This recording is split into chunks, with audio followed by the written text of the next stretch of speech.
Blessings, my sisters and brothers, in the love and in the light of our infinite Creator. Welcome, my friends, to the Law of One. It's my pleasure, I am Robert, to share with you conscious channeling of LL research. Our question today has to do with catalysts and how we process that catalyst that we receive. We were wondering, QO, how we could really test our feelings or know our feelings to know when we have worked successfully and when we have perhaps worked with it on a surface level and then maybe buried some of it that really needs some more attention and thinking that we've gotten it. And then we go on, and at some point it seems to come around again, and we need to work on it again. So, QO, please give us some direction as to how we can take a look at what's happening in our lives with our catalysts, so we know when we are working with it successfully and when there's really more work to be done because we've either ignored it or buried it in some fashion. We are those known to you as the principle of QO. Greetings in the love and in the light of the one infinite Creator. It is a great privilege to have been asked to join your circle of seeking this day. We cannot thank you enough for the opportunity of being allowed to share our thoughts with you at this time. As always, we would ask that each of you use your discrimination as you listen to what we have to say, keeping those thoughts that seem helpful to you and discarding the rest. This allows us to feel that we are not likely to infringe upon your free will or to interfere with the process of your spiritual evolution. And we appreciate your courtesy in tending your own thoughts and guarding the temple of your heart, your mind, and your spirit. You have asked this day concerning catalysts and the responses to catalysts. And so we would like to begin by sharing some thoughts about the process of catalysts and why it is even necessary to have catalysts. As the group was discussing earlier, the spiritual path is a path of transformation.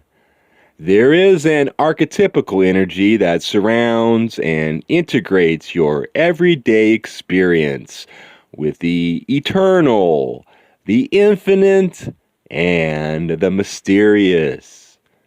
You are that meeting point of two worlds, and you are that transistor that gradually learns to become able to switch back and forth between the two. Sometimes surprisingly different points of view of the two different worlds. That world of time-space where metaphysical realities like concepts and thoughts have the kind of mass that you would think of a person or a chair having, so that they are very real entities within that world, and then coming back into the everyday world where such thoughts and concepts are not at all solid and seem so insubstantial as perhaps to be useless. You are that integrative element in the design which gathers information for the Creator and offers that harvest to the Creator. The archetypical arrangement of your third density is a hero's journey, let us say. It is a stately journey which is both very simple and amazingly complex.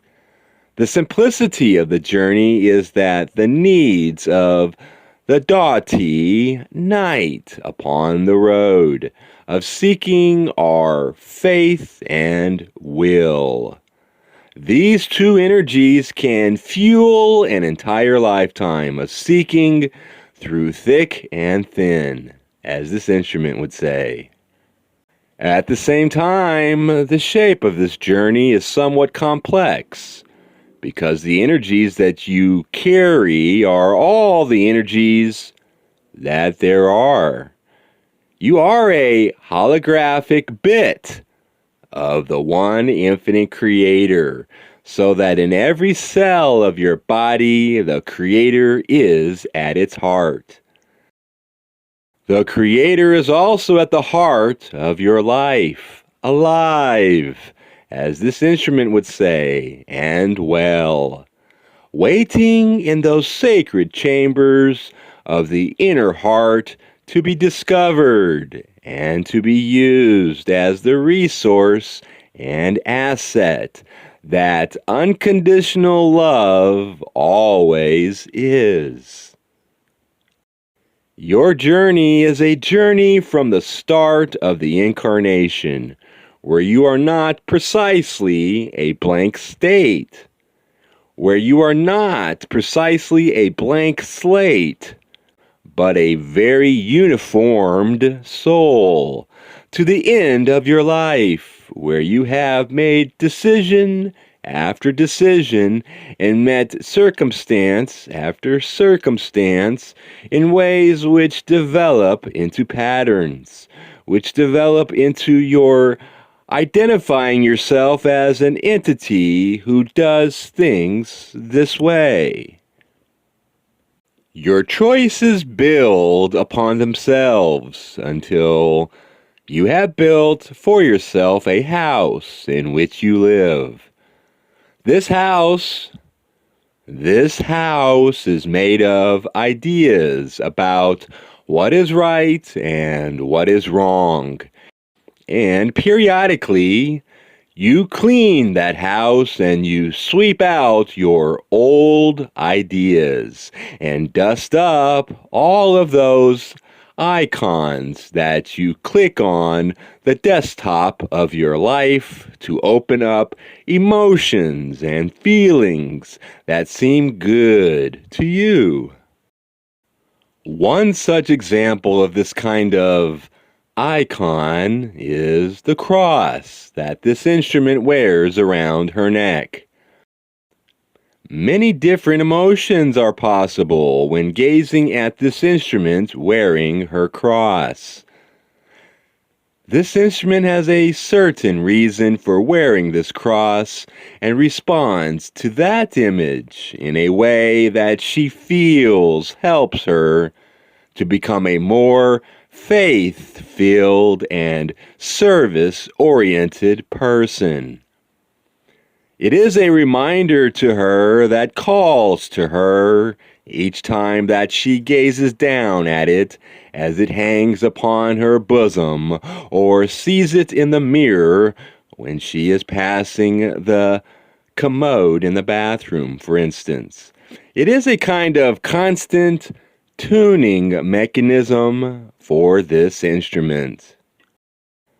Many things in everyone's life begin to hold that kind of ability to change the tone or the vibration of the moment simply by being seen, heard, smelled, or some such sensual clue. In this archetypical journey, the self is splayed, shall we say, like all of the colors of the rainbow, across the various types of energy that are experienced within the energy body, and the various types of expenditures of energy that result from that which is taken into the energy body. Your incarnation is in a classroom or a school that this instrument has called a refinery of souls. You are looking, during your incarnational experience, to create for yourself a personal reality that seems to you to be an improvement in terms of service to others and other ideals that you may have from how you were vibrating and, shall we say, who you were or who you saw yourself to be when you first awakened to your desire to move forward on the road of seeking to take some proactive part in attempting to encourage yourself. Now that you have awakened, to wake up even further. You do this by receiving catalysts, and then by choosing how you shall respond to this catalyst. This is where catalyst comes into the archetypical journey of every soul that seeks to return to the one infinite creator and to become aware of who one is and why one is here. Catalyst, therefore, has an archetypical and sacred place in the scheme of this school. You may see each time that you are overly disturbed by an event or a thought as being a time of receiving catalysts. The nature of catalysts is that it itself is not changed, but it provokes or triggers a reaction from those chemical elements around it. This is a term used in chemistry and has a fairly precise meaning.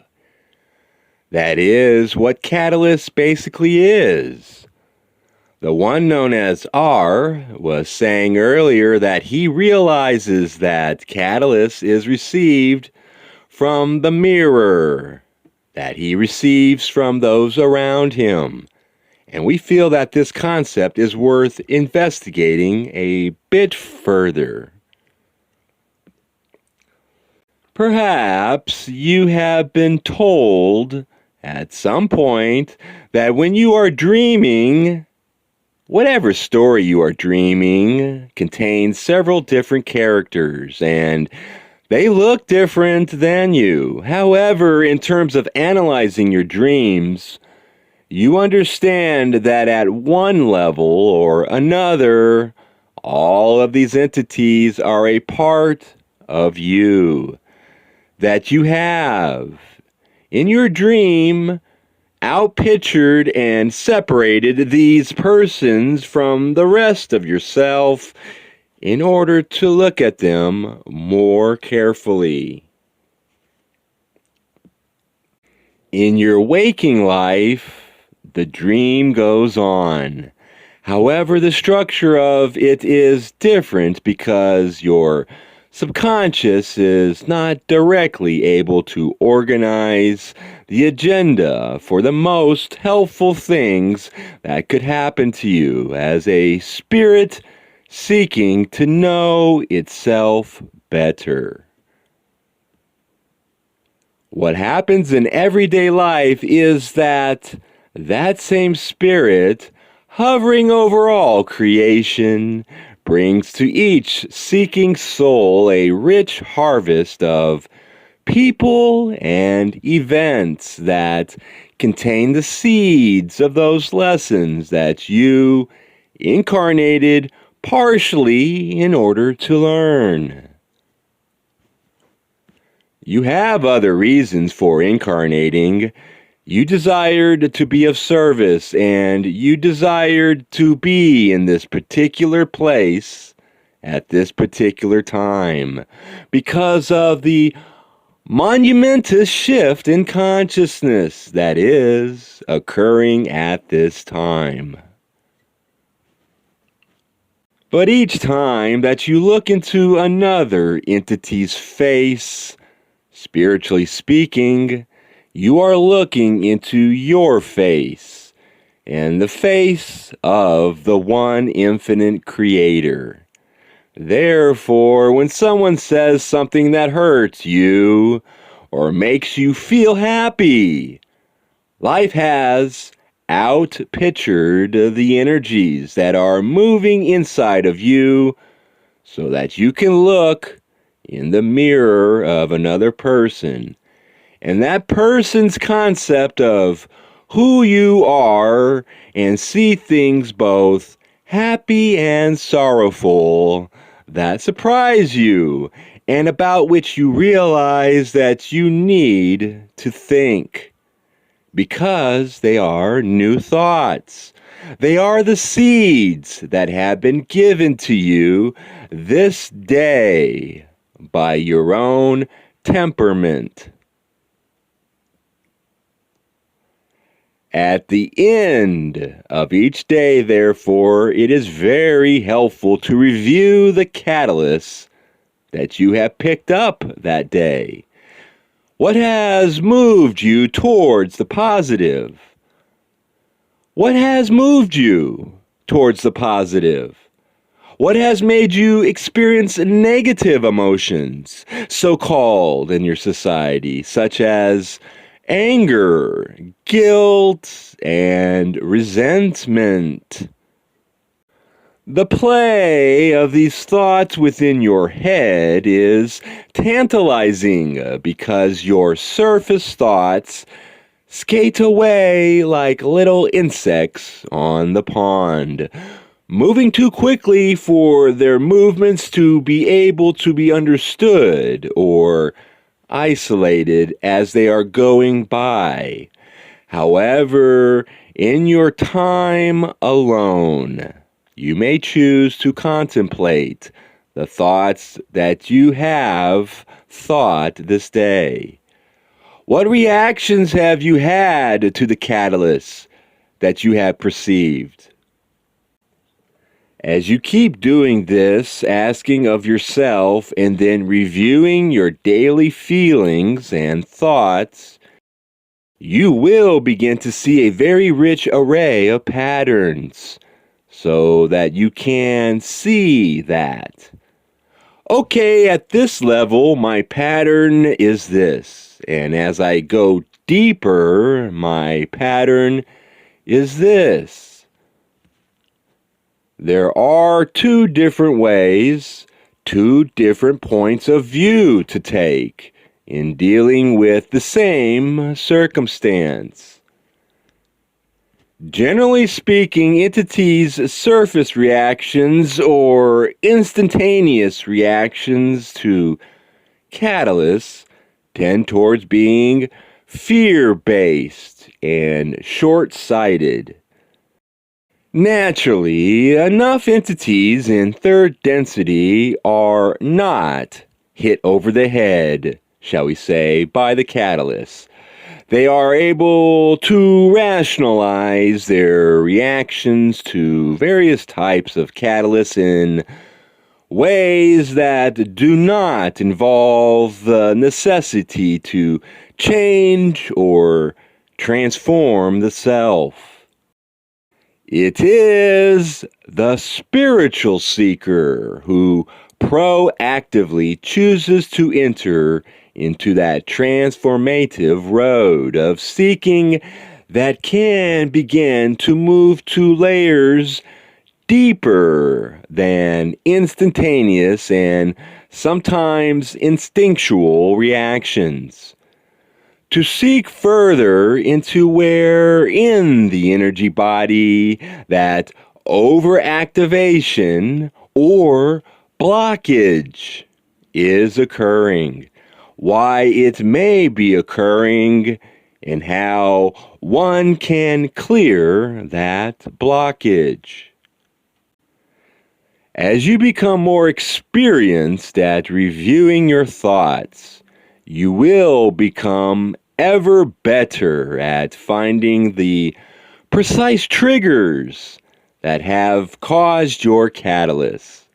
However, as you become more experienced, you will also have been practicing seeing what triggers you, without judging what triggers you.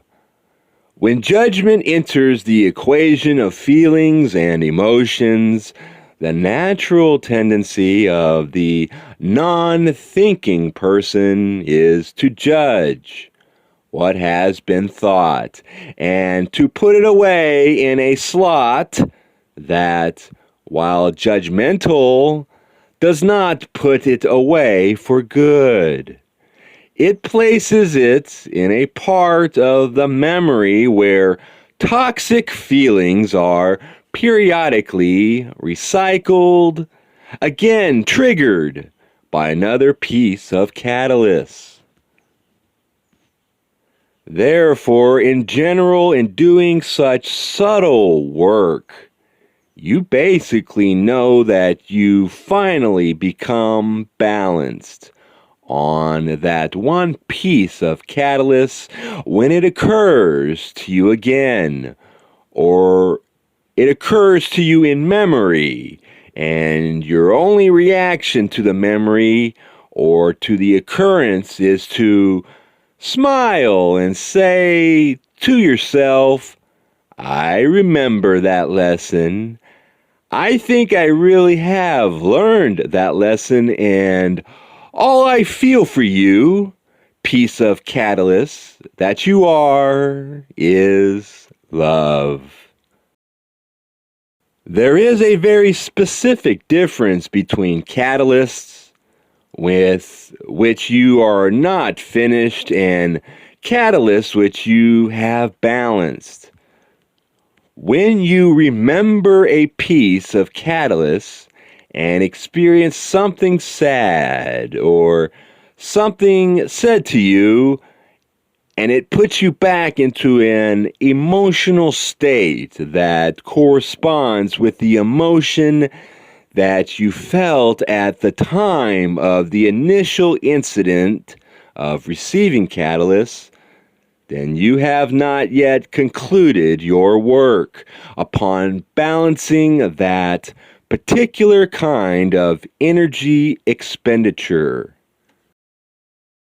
When instead you recall the instant or the remembrance of that experience comes to you, and you do not have a feeling of being there, but only a acknowledging of presence of that lesson, then you are probably complete in your dealings with that catalyst.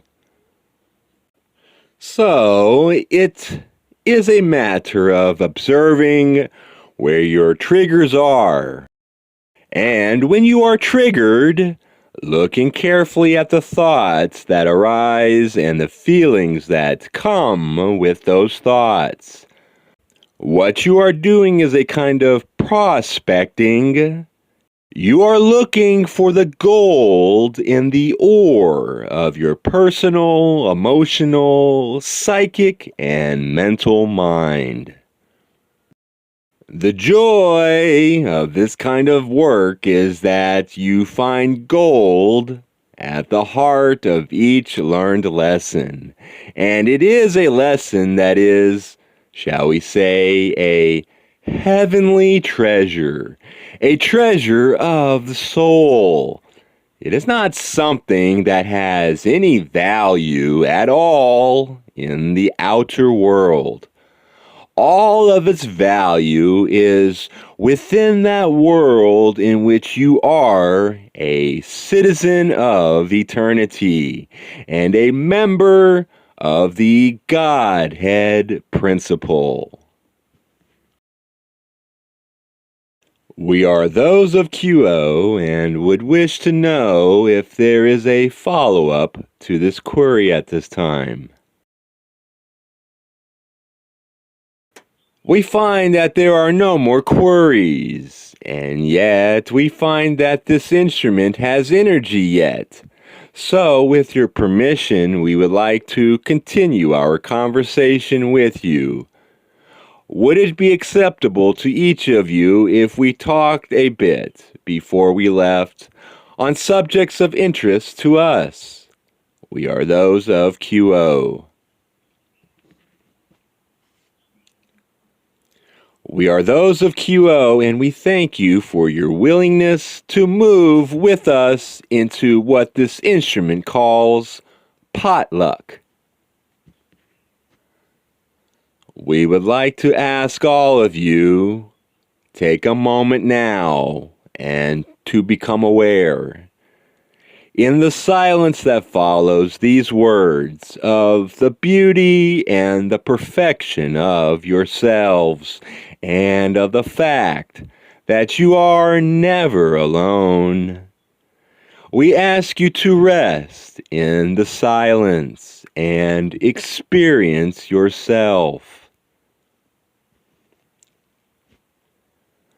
We would also like you to open yourself to receiving information at the silent level.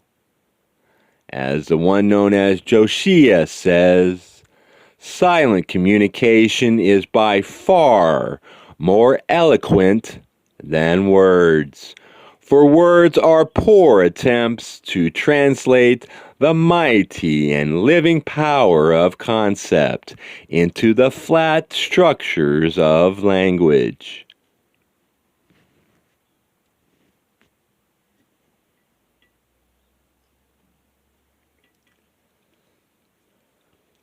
We thank you, my friends, for moving with us into this space of grace and sacredness. We of QO are most grateful to be able to share with you on these silent levels. And truly, there are many sources of positive information which are also glad to interact with you in the silence. It is, however, always necessary for you to ask for the presence of such entities in your meditations. This is to avoid any infringement upon your free will. We enjoy this instrument's bewilderment, for she naturally has no idea what we're going to say, and what we wish to say does not take so very long. We would simply encourage each to gaze with more and more willingness to be enraptured at the happenings of the day. It may seem upon the surface that the life experience is made up of bad news around the world, difficult situations in personal and corporate life, and so forth, and so on. Yet, the great secret to life is to look closer, to move past the surface with its dazzling array of surface catalysts and into those quiet woods, waterways, and caves of your own being. We are not encouraging you to withdraw from the world. We are not encouraging you to separate yourself from society, but we are encouraging you to come to appreciate yourself in a different way than society shall ever appreciate you. Your culture is a very disempowering culture, in our humble opinion. It seems to be bent upon removing from your mind any thoughts that do not have to do with maintaining the status quo of life as a consumer. However, my friends, you are at heart not simply a consumer. Indeed, you are potentially a co-creator and a magical, powerful being, capable of functioning in such a way as to change the true core nature of planet Earth, on the metaphysical level.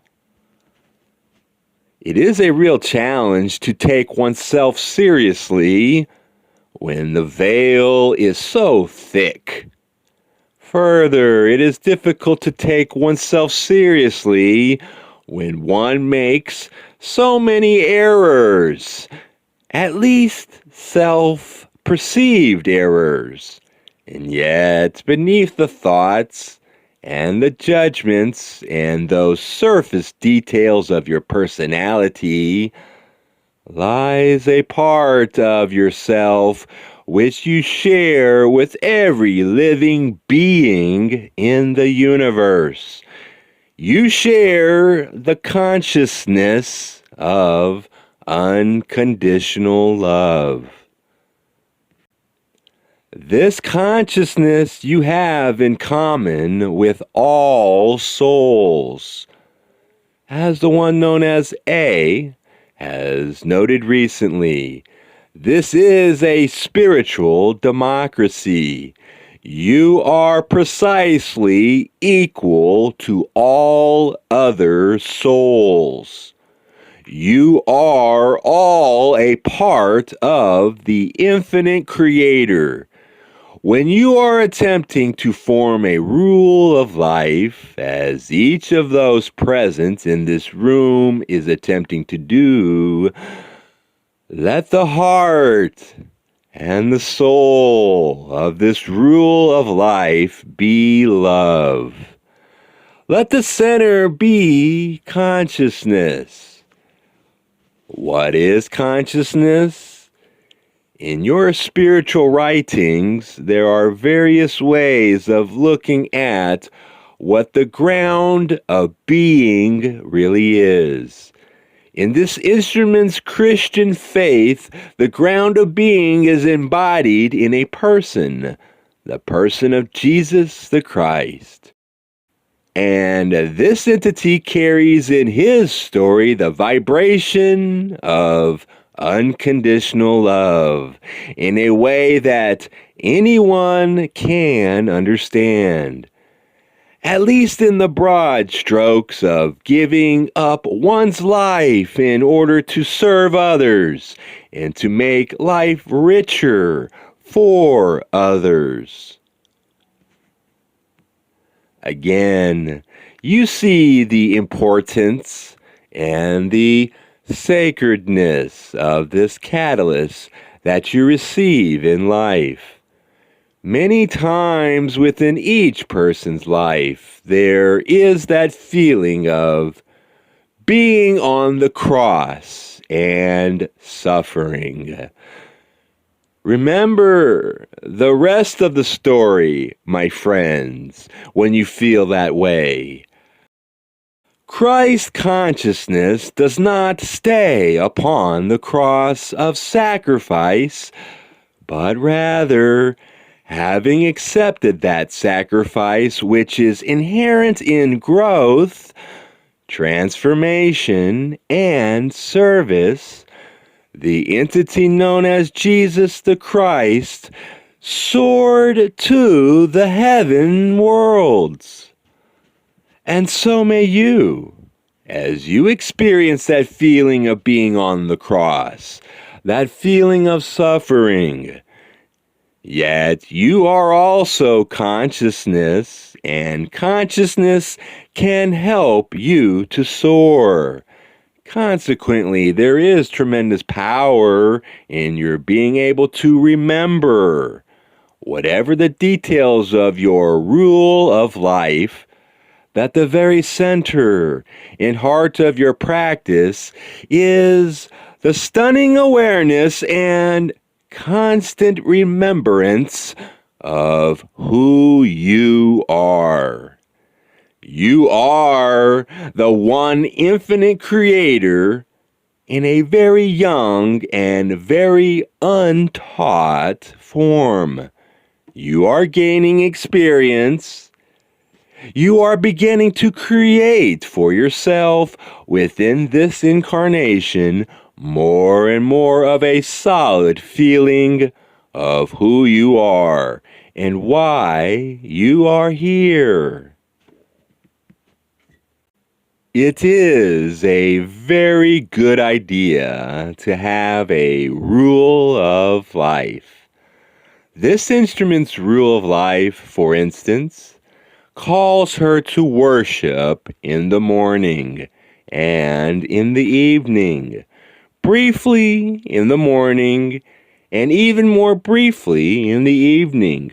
This instrument puts down everything else in her mental, emotional, and physical life. There is a bell that is rung by pressing the two parts of the gong together to make a beginning to those sacred times. It is a time of remembrance and a time of centering. Such daily devotions are very helpful in a rule of life, and we commend the one known as M for stating that he wishes to work further on this.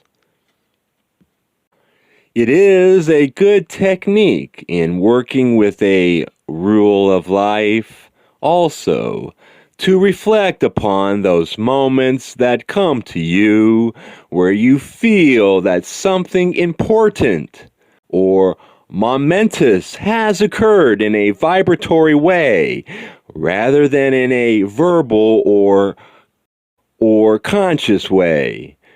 When you sense these moments, take the time to move into them more deeply, to rejoice in the gift of the present moment, and to use that moment of inspiration further to dedicate yourself to the love and the light of the one Creator, and to being agents for that love and that light.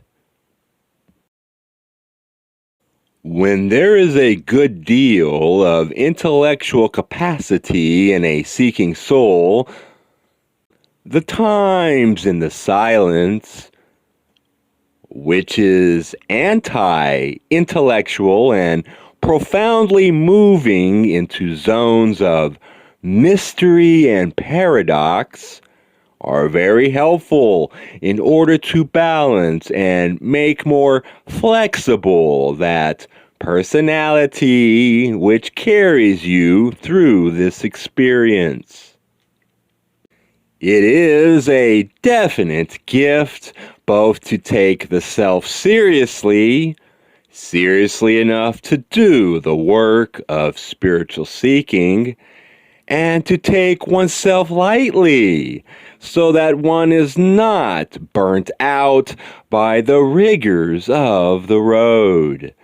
As you ask yourself to become more disciplined, retain the ability to let all of the discipline go and to enjoy the moment. You are not a machine. It will not serve you, in the end, to force yourself into devotions, which to you are empty. Instead, we encourage you to follow, as this instrument often says, the line of resonance in your experience. You shall receive many, many chances to work with your process. They will come at you every day if you let them. They will come to you every day if you let them.